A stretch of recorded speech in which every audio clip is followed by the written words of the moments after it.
Hello everyone, this is Venom, and we are back with another Monster Hunter tutorial video. We are going to be fighting the Quematrice today, the fire chicken.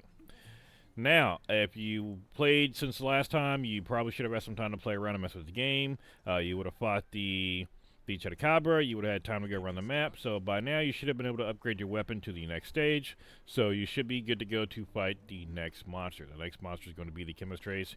We're going to pull it up here in our monster field guide. There you go, the Quematrice. You can break its head.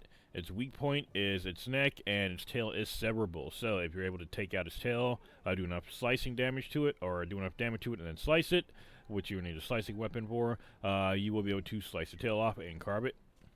It is going to be weak to water, and it is affected by every status and every item except for the sonic bomb. And we're going to go ahead and take a look at what the armor looks like. I'm going to take a look at the Chupacabra armor last time. We're going to go take a look at all that now. Here's the Chupacabra armor. Its skills are, it comes with an item prolonger, speed eating, and speed sharpening. And then the Quematrice, the one we're going to be going after today, comes with fire resist 2, flinch free 3, and speed sharpening.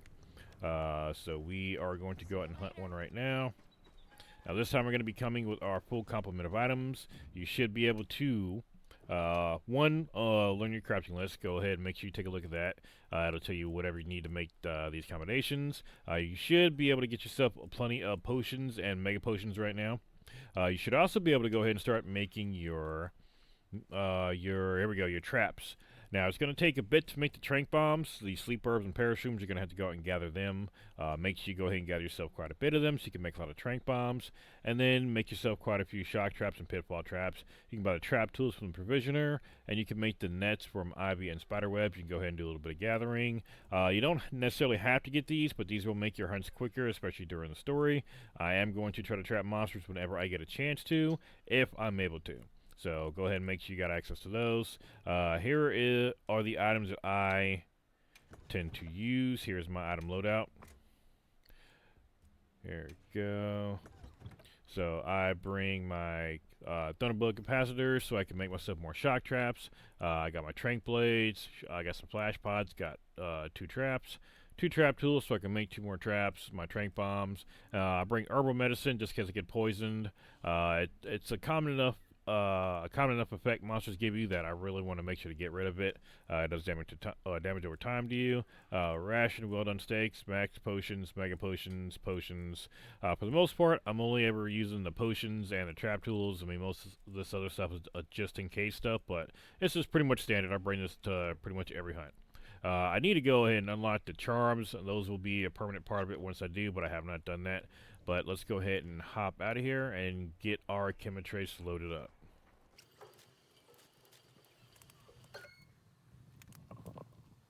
Alright, let's go. Alright, hop on our sacred, and it's going to take us right to the monster. Now, I got a bit of a confession to make. There are a couple low rank monsters that give me a little bit of trouble. They are, not low rank, but just kind of like lower on the hard scale. They're like some of the beginner monsters, and the Quematrice is one of them. Not because it's hard, but because this thing has got like the rhythm of an Elden Ring boss, and it just throws me out sometimes, and it can catch you on fire. And I'm a Lance player, so that means I got to put the weapon away and roll to avoid it. But this monster's a bane to my existence, but it's going to be an easy fight anyway. So let's go ahead and start. I'm going to try to hit the monster in the air twice and get the mount. Again, with the Lance, very easy to do. Once I'm back here, I just start spamming light attack and try and make wounds in every spot I can. There's one. Some monsters you can get one. Actually, I think most monsters you can get at least 2, and then some you can do 3. And this one, there's 3. If you get all 3 wounds open, then it's going to knock down automatically. Or if you just open one, you can use your weapon attack, and it'll knock it down.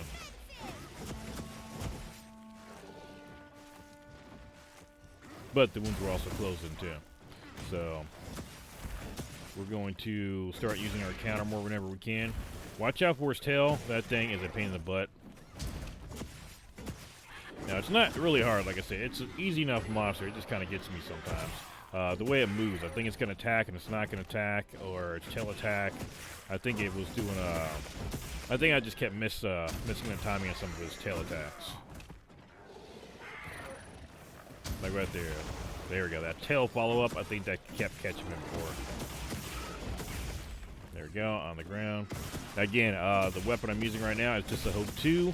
You will be able to upgrade this. As soon as you got access to the map and go hit up one mining spot, you're going to have what you need to upgrade it. It's 23-point difference in damage, and it does definitely help. There we go. There's my counter. Allow me to counter that move and stay right in the fight. And that's going to be some of that more advanced Lance play, is countering, knowing when to counter, and then staying in the fight when everyone else is either sidestepping, recovering from their block, or, you know, getting carded or getting knocked down. Again, easy combos. I mean, you want to, he's on the ground here, just keep hitting triangle. Really easy. You can start swapping in different finishers. Now, if you're in your counter, if you hold the focus mode, it will spin you around, so that is helpful. There we go. Now the monster's weak right there. Now, to capture the monster, I went over this tutorial already, but to capture a monster, you need to get it towards weak. Like I said, in the bottom left-hand corner, you can see the monster's got skulls over its head. Now, I'm going to prevent the monster from fleeing by using a flash pod. We're going to try to get it caught in the shock trap. Place it down. Let's see if it comes forward.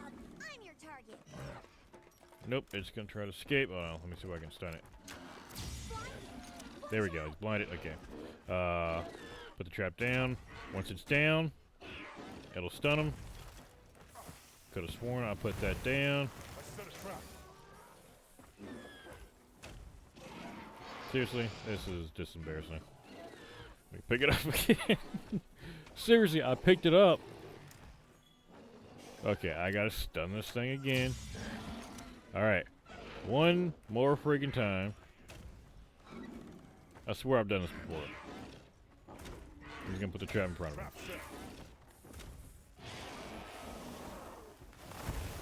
Once he gets in the trap, we're gonna hit it with the trank bombs.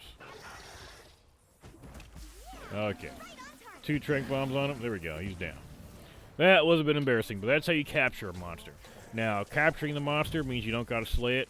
Now, once you capture it, it's going to automatically give you what you would have carded off of it. And in true monster fashion, you typically are going to get more rewards for capturing it. Now, the opposite of that is you're going to have to go out and you're going to have to get the stuff to make all these traps. You're going to have to make sure you got them stocked up in between missions. But that was the Quematrice. Again, a very, very simple fight. Now, something else I want everyone to kind of know as we're going through and we're doing this tutorial. For the low rank stuff, I'll let you know when you need to make major upgrades to your armor. For the most part, you can upgrade it whenever you want to. If you see a set you want, go ahead and grab it. But for the most part, really, I think I made 2 sets of armor throughout the entire story. I made one kind of to get on my starter armor, and then I made another set that ended up being the armor I took to the end game, and that was it. I didn't really do a ton of armor farming, and you don't really need to, because that's not the way the game's set up for the story. You go through your story mode, you don't got to do a ton of farming for your gear. Matter of fact, I'm going to show you what it takes to make some of the low rank gear here. So for the armor, here you go. This takes, I don't know, these. Here we go. So, for example, these bone armor, mystery bone, mystery bone, mystery bone, one mystery bone for each one of these. Let's see, this one. A single piece of all these things that I got a ton off of the Chatacabra. Now, I want you to look at this. 1 and 2 of some of these items. 1, 1, 1, 1, 1. Now, I want you to compare that to high rank armor. And there we go. Those lowest, you need 2, 2, 1. Somewhat low there. That one needs 3. But as you go up and you start getting out of the beginner armor into the monster armor, you're going to start seeing, there we go, we're starting to look at a bit more. We're still kind of in the low ranks here, but once we get to the blue stuff, now we're needing 5, 3, 3. We're needing a lot more of each of these items here. So the story is set up to help you get through it very quickly, or not necessarily quickly, but with the least amount of stopping as possible to have to upgrade your gear. So that is going to do it for today, guys. That was the Quematrice. Next up, I forgot what we're going to be doing, but we're going to be doing them all in order. I think the next one in the field guide is going to be the, here we go, La Barina. This was a fun one. This is a fun one. In fact, I'm going to go hunt this one a bit more before I do the tutorial, because I want to hunt this one a little bit. Thank y'all for coming by, and I will see you all on the next hunt.